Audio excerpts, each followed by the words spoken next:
क्या आपने कभी सोचा है कि आपकी पूरी जिंदगी पल भर में बदल सकती है? नहीं ना, मैंने भी ये कभी नहीं सोचा था। मैं तो एक शानदार राज्य की बेफिक्र राजकुमारी थी। मेरे अब्बू आरामिस्तान के नवाब थे, जिनके राज्य में शांति और समृद्धि आई थी। आरामिस्तान के चमकते महल में पली बड़ी, प्यार, सुंदरता और ऐशो आराम से घिरी हुई मैं थी राजकुमारी जरीन। लेकिन एक दिन ये सब कुछ बदल गया।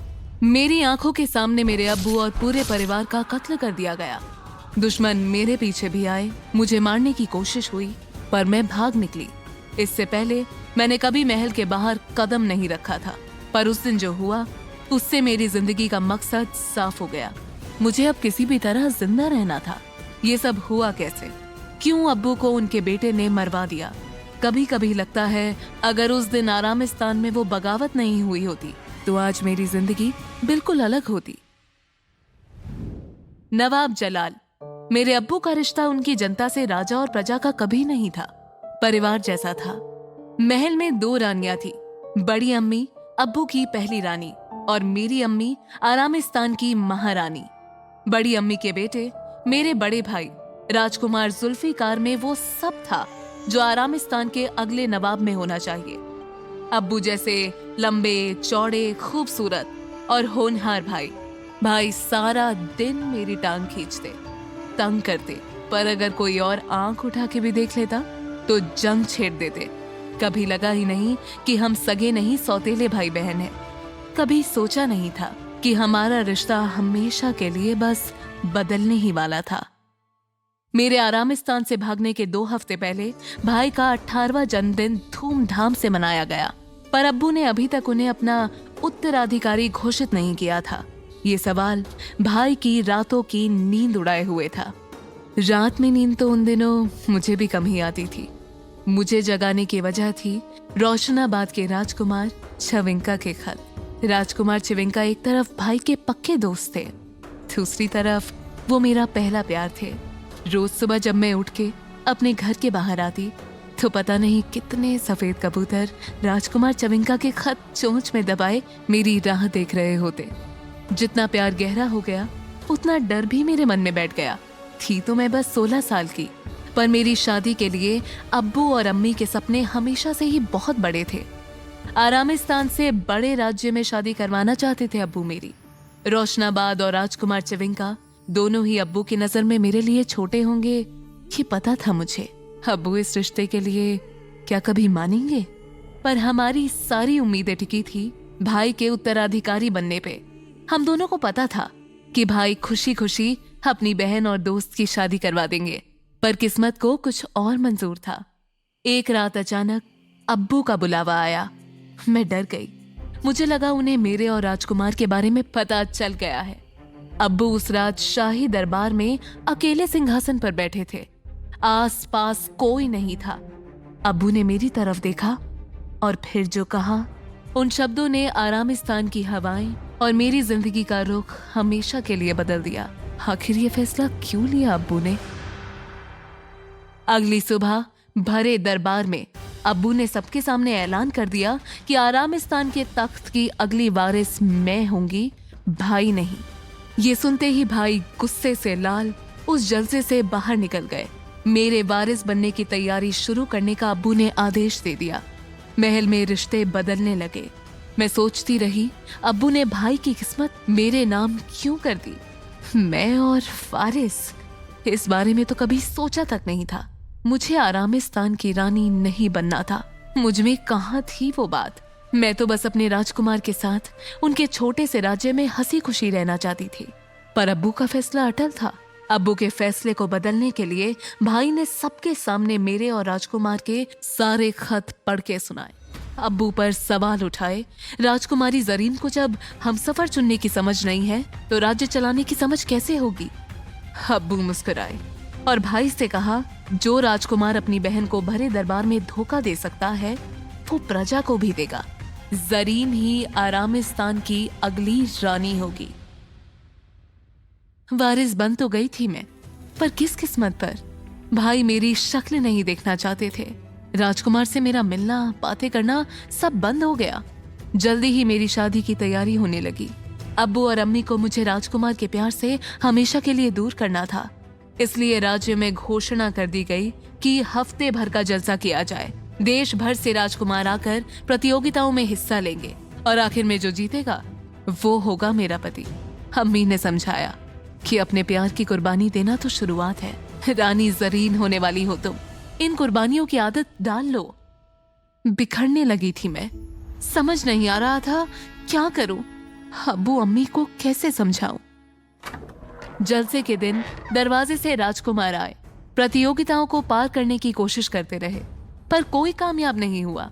पर्दे में बैठी मैं बहुत खुश थी। आखिरी राजकुमार की बारी थी। अगर ये भी नाकाम रहा तो मुझे ये शादी नहीं करनी पड़ेगी। पर जैसा मैं सोच रही थी उसका बिल्कुल उल्टा हुआ। उस आखिरी राजकुमार ने जलसा जीत लिया, पर ना उसने अपना चेहरा दिखाया, ना किसी से बात की। कोई नहीं जानता था कि वो कौन है, और इस अनजान राजकुमार से मेरी शादी तय हो गई थी। दिल टूट रहा था मेरा, पर जब उसने मेरा हाथ पकड़ा, उसके छूते ही मुझे पता चल गया कि वो और कोई नहीं, राजकुमार चविंका है। जब नकाब उतरा तब अब्बू को भी झटका लगा। राजकुमार चविंका अब्बू की हर कसौटी पर खरे उतरे और नियम के हिसाब से उनकी जीत का इनाम थी उनकी मुझसे शादी। अब्बू मान गए। खुशी से मैं झूम उठी। ये सच है या सपना? क्या सच है मेरी शादी अब वहीं होगी जहां मैं चाहती थी? उस पल ऐसा लगा कि अब सब ठीक हो जाएगा, लेकिन अगले ही मोड़ पर तूफान खड़ा था। वो तूफान जिसने सब तबाह कर दिया। हमारी शादी की रात महल में एक अजीब सी मौत हुई। बड़ी अम्मी के सेवा में रहने वाले एक हिजड़े गुलाब की मेरे महल की चौखट पर लाश मिली। देखने में ऐसा लगा कि वो छत से गिरकर मर गया है, पर क्या सच में ऐसा हुआ था? हाँ, गुलाब उस रात को मुझे कुछ बताना चाहता था, पर मेरी शादी और मेरे वारिस बनने की तैयारियों के शोर में गुलाब की मौत का सच दब गया। सारे महल को फूलों से और सारे शहर को फूलों से सजा दिया गया। वक्त था अब मेरे पहली बार अपनी प्रजा के सामने आने का। अपने राजकुमार का हाथ पकड़े शाही पोशाक में जब मैं धीमे कदमों से चलती हुई दरबार के दरवाजे तक पहुंची, तब दिल जोरों से धड़क रहा था। मैं और वारिस, ये हो कैसे सकता था? अब्बू ने ऐसा क्या देख लिया था मुझ में जो उन्हें भाई में नहीं दिखा? बिगुल बजा और दरवाजा खुला। मैं पहली बार अपनी प्रजा के सामने बस आने ही वाली थी कि सफेद वर्दी पहने आरामिस्तान के जनरल रहीम के सिपाहियों ने कत्लेआम मचा दिया। मेरी आंखों के सामने जनरल रहीम ने तलवार उठाकर अब्बू का सर कलम कर दिया। ये एक बुरा सपना है ना कि क्या हो रहा था मेरी आंखों के सामने? मैं अब्बू की तरफ बढ़ी, पर राजकुमार चविंका ने मेरा हाथ थामा और हम महल से भागे। बड़ी अम्मी और भाई खड़े देखते रहे। जनरल रहीम के सिपाहियों ने किसी को नहीं छोड़ा। अब्बू, अम्मी, मेरे भाई बहन सबको मार डाला। जुल्फिकार भाई तख्त पर बैठे। नवाब बनते ही उनका पहला आदेश था मेरी मौत, क्योंकि जब तक मैं जिंदा रहूंगी आरामिस्तान के तख्त पर मेरा पहला हक रहेगा। मेरे और राजकुमार के पीछे हजारों सफेद वर्दी वाले सिपाही भागे। भागते हुए अब्बू की बात याद आई और मैं अचानक महल के एक गलियारे में मुड़ गई। बचपन में लुका छुपी खेलते हुए अब्बू ने इस जगह के बारे में बताया था। ये था महल का गुप्त दरवाजा, और उस दिन वहीं से मेरी जान बची। दरवाजे के बाहर अब्बू के एक पुराने बुढ़े सिपाही हमारा घोड़ा गाड़ी लेकर इंतजार कर रहे थे। राजकुमार चविंका ने मुझे घोड़ा गाड़ी में चढ़ाया, हाथ में एक पर्ची पकड़वाई और बस इतना कहा, तुम्हें कोई नहीं जानता जरीन, पर मुझे सब पहचानते हैं। मेरे साथ दिखी तो मौत पक्की है। पर्ची पर एक पता है, वहां पहुंचो, सुरक्षित रहोगी। मैं ढूंढूंगा तुम्हें, हम जल्दी मिलेंगे। ये कहते हुए राजकुमार ने घोड़े को थपथपाया और घोड़ा गाड़ी दौड़ निकली। मैं आंखों में आंसू भरे पीछे देखती रही। सफेद वर्दी वाले सैनिकों की सेना राजकुमार चविंका के पीछे भाग रही थी। राजकुमार पहाड़ों की तरफ भागे। क्या ये हमारी आखिरी मुलाकात थी? मेरे राजकुमार ने मेरी जान बचा ली, पर आज क्या उनकी मौत तय थी? आरामिस्तान की जिंदगी, घर, परिवार, बचपन, प्यार सब पीछे छूट गया। इस अनजान दुनिया में अब अकेले तय करना था मुझे आगे का सफर। पर आगे कहाँ जाना है? दुश्मन से कैसे निपटना है? जिंदा कैसे रहना है? इन सवालों का कोई जवाब नहीं था मेरे पास। महल में शाही परिवार के कत्ल की खबर चारों ओर फैल चुकी थी। बाहर की दुनिया मेरे लिए बिल्कुल नई थी। जब घोड़ा गाड़ी अचानक से रुकी, मैं डर गई। कहाँ लाया है मुझे ये बुढ़ा सिपाही? बाहर झांक के देखा तो 20-22 साल का एक खूबसूरत जवान खड़ा था। नाम था असद हुसैन। असद ने मुझे बस इतना कहा, नवाब जलाल की औलाद हैं आप, हार नहीं मान सकती। ऐसा लगा अब्बू अपने फरिश्ते छोड़ गए हैं मेरे लिए। एक दिन और एक रात के बाद जब मालगाड़ी रुकी, तब मुझसे उतरने को कहा गया। मैं डरती हुई बाहर आई। तब मैंने पहली बार गुलिस्तान को देखा। रेगिस्तान के बीच स्वर्ग था गुलिस्तान। असद ने मुझे एक खूबसूरत औरत से मिलाया। नाम था सोरिया। वो मुझे अपने साथ गुलिस्तान ले आई। पर क्या मैं इस अनजान औरत पर भरोसा कर सकती हूँ? कितना जानती है ये मेरे बारे में? गुलिस्तान तक खबर पहुंच चुकी थी कि आरामिस्तान के नवाब जलाल और उनका पूरा परिवार मारा गया। चौक पर ऐलान हो रहा था, राजकुमारी जरीन फरार है, और जनरल रहीम को जिसने भी जरीन की खबर दी, उसे जनरल रहीम जरीन के वजन जितना सोना तोहफे में देंगे। मैंने डर कर सोरिया की तरफ देखा, पर वो मुस्कुराई और मुझे अपनी दुकान पर ले गई। यहाँ मुझे रहने के लिए जगह मिली, काम मिला। सोरिया ने खुद को खतरे में डाल के ये इंतजाम मेरे लिए राजकुमार चविंका के कहने पर किया था। रेगिस्तान के बीच बसा गुलिस्तान शहर अपने वक्त से आगे रहने और चलने की आदत पर नाज करता था। यहाँ सब था। ये व्यापार का गढ़ था, पर बस पानी की कमी थी। इसलिए पानी के लिए आरामिस्तान से सौदा था। पूरे हफ्ते के लिए हर किसी को एक ही बाल्टी पानी मिलती थी। मुझे भी मिली। मैं राजकुमारी थी। शाही हमाम में घंटों तक नहाने की आदत थी। पर एक दिन में मेरे लिए सब बदल चुका था। सोरिया इस शहर की सबसे महंगी, सबसे बड़ी कपड़ों की दुकान की मालकिन थी। सोरिया ने बताया कि राजकुमार ने कहा है मुझे कुछ वक्त छुपकर यहीं रुकना है। वो जल्द ही मुझे लेने आएंगे। पर पूरा 1 साल बीत गया, वो नहीं आए। सोरिया ने मुझे दुकान के कामों के काबिल बना दिया। पूरे दिन मैं दुकान पर मेहमानों को संभालती, उनके नाप लेती, कपड़े बनवाती। पर रात को जब दुकान के पीछे छोटे से कमरे में सोने जाती, मुझे नींद नहीं आती। आंखें बंद करते ही अब्बू का खून, राजकुमार चविंका के पीछे तलवारें लिए भाग रहे लोग दिखते थे। मैं राजकुमार के इंतजार में जिंदा थी। कब आएंगे वो? क्या मुझे ऐसे ही हमेशा के लिए अब इस दुकान में रहना होगा? कभी आरामिस्तान वापस आ पाऊंगी या नहीं? अब्बू ने क्या सोचकर मुझे रानी बनाया था? क्या करती है रानी ऐसे हालातों में? सवाल बहुत थे, जवाब एक भी नहीं। दुकान में आने वाली गुलिस्ता की अमीर औरतें हम मुझसे हिल मिल गई। मेरे सामने ही गप्पे लगा दी। किसी को पता नहीं था कि मैं ही आरामिस्तान की राजकुमारी हूँ, जिसके बारे में ये रोज बातें करते हैं। इन्हीं से सुना कि बड़ी अम्मी और भाई ने तख्त हासिल तो कर लिया, पर ये तख्त चला जनरल रहीम ही रहे हैं। कठपुतली बना दिया है उन्होंने सबको। आरामिस्तान की प्रजा रोज अब्बू को और उनके राजपद को याद करके रोती है।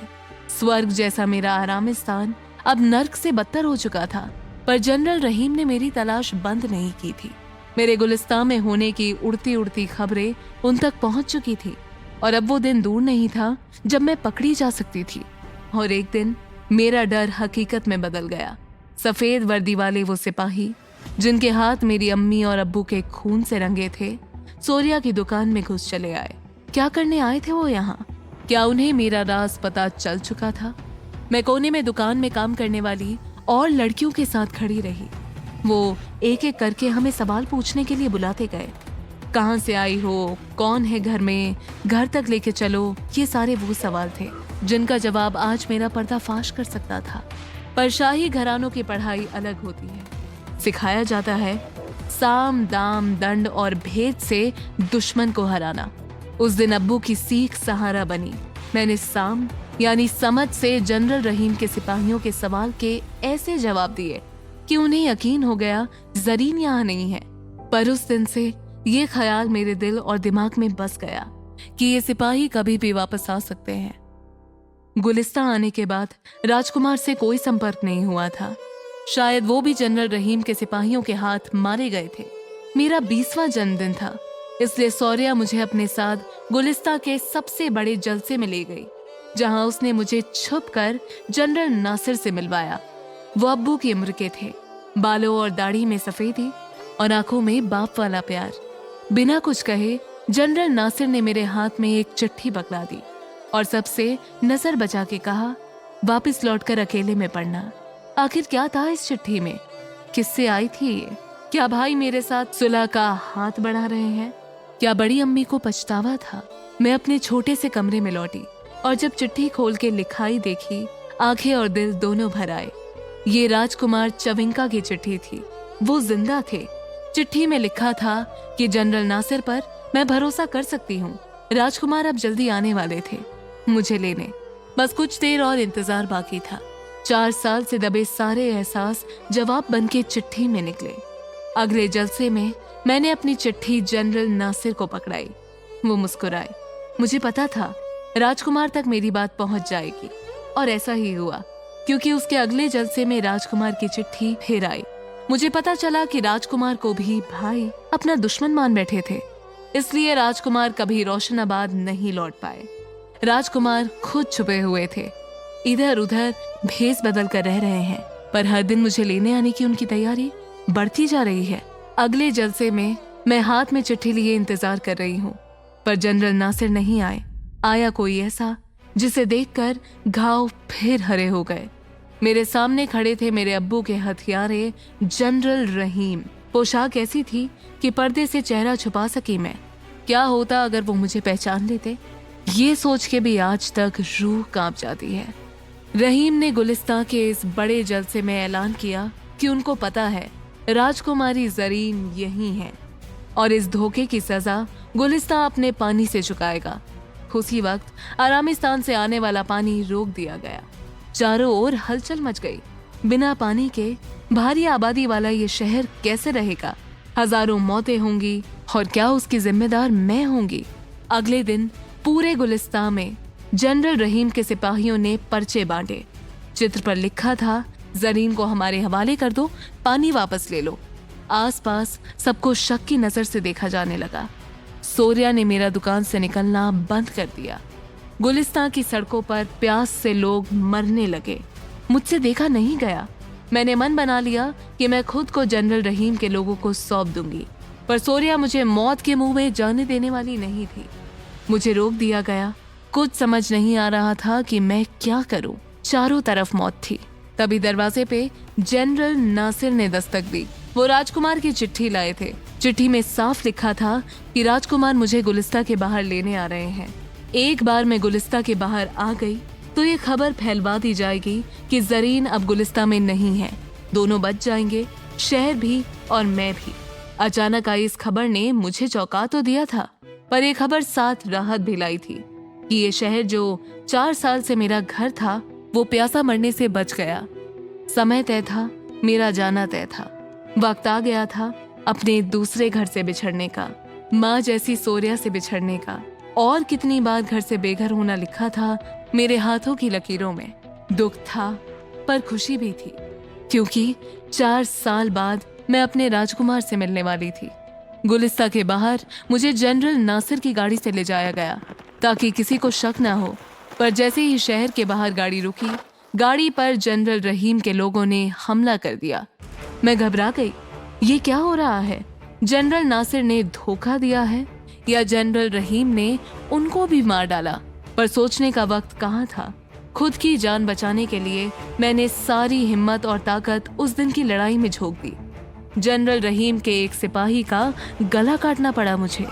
पहली बार मेरे हाथों से कत्ल हुआ, पर अगर नहीं मारती तो मारी जाती। मैं वहां से भागी, उसी के घोड़े पर सवार। पर राजकुमारी जरीन को हर जगह ढूंढा जा रहा था। मेरे कद और रंग के चर्चे थे। खुद को छुपाकर मैं तब तक भागी जब तक जमीन खत्म नहीं हो गई। सामने अब बस समुंदर था। पीछे पलटकर लौटने का रास्ता नहीं था, इसलिए जो जहाज थोड़ी दूरी पर था, मैंने उसकी तरफ छलांग लगा दी। तैरते हुए वहां तक पहुंची। जहाज पर कुछ ही लोग थे। उन्होंने ऊपर आने में मदद की। जहाज पे सवार रात के अंधेरे में काले समुद्र से होते हुए जिंदगी अब कहाँ ले जा रही थी पता ही नहीं था। सुबह आंख खुली तो जहाज एक अनोखे से शहर की तरफ बढ़ रहा था। सामने था नूरिस्तान। मैंने बचपन में अब्बू से सुना था, नूरिस्तान वो शहर था जहां बसने के लिए 3 इम्तिहान देने होते थे। ये इम्तिहान इतने मुश्किल थे कि 10 में से 9 लोग इन इम्तिहानों में मर जाते थे। जो एक बचा वो अक्सर खुद मैदान छोड़ के भाग जाता। मैं आज जिंदगी के उस मोड़ पर खड़ी थी जहां मुझे जिंदा रहने के लिए ये इम्तिहान जीतने ही थे। मैंने इम्तिहान पार किए और नूरिस्तान को अपना अगला घर बना लिया। पर शहर के दरवाजे से गुजरते हुए एक कसम खाई मैंने कि अब कुछ भी हो जाए, मैं कौन हूँ, कहाँ से आई हूँ, अपना सच किसी से कभी नहीं कहूंगी। पर ये कसम तो टूटनी ही थी। नूरिस्तान में मेरे पड़ोसी थे रियाज मिर्जा। मिर्जा चाल ढाल में किसी राजकुमार से कम नहीं थे। नूरिस्तान भर की लड़कियां फिदा थी उन पे, और वो शायद अब मुझ पे। पर मेरे दिल में उन्हें देने के लिए जगह नहीं थी। वो जगह तो पिछले 5 साल से राजकुमार चीवका की थी। फिर एक दिन सुबह की खबरें पढ़ते हुए एक खबर पर मेरी नजर पड़ी। लिखा था, रोशनाबाद के राजकुमार चीवका की जनरल रहीम के हाथों मौत हो गई। रोक नहीं पाई मैं खुद को दहाड़े मार मार के रोने से। मिर्जा भाग चले आए। उन्होंने अपने कंधे पर सर रखकर रोने दिया। कोई सवाल नहीं किया। एक नई शुरुआत हो रही थी। पर क्या मैं मिर्जा पर भरोसा कर सकती थी? क्या मैं खुद को फिर से प्यार करने की इजाजत दे सकती थी? मिर्जा का परिवार नूरिस्तान के सबसे ऊंचे परिवारों में से था। शाही घराने इनसे सलाह लेते, राजनेता इनकी मदद मांगते। सिर्फ नूरिस्तान नहीं, आसपास की हर रियासत पर इनके रुतबे का दबदबा था। मिर्जा एक रोज काम से आरामिस्तान के लिए जाने वाले थे। साथ में उन्होंने मुझे भी चलने का न्योता दिया। घर जाने का सालों बाद मौका मिल रहा था। मैं भेस बदल के जब आरामिस्तान पहुंची, क्या यहाँ आना मेरी गलती थी? आंखों पर यकीन नहीं हुआ। फूलों से लदा शहर आज बंजर हो चुका था। चौक में सब जमा थे और वहां जो देखा मैंने, उसने मेरा इंसानियत पर से विश्वास उठा दिया।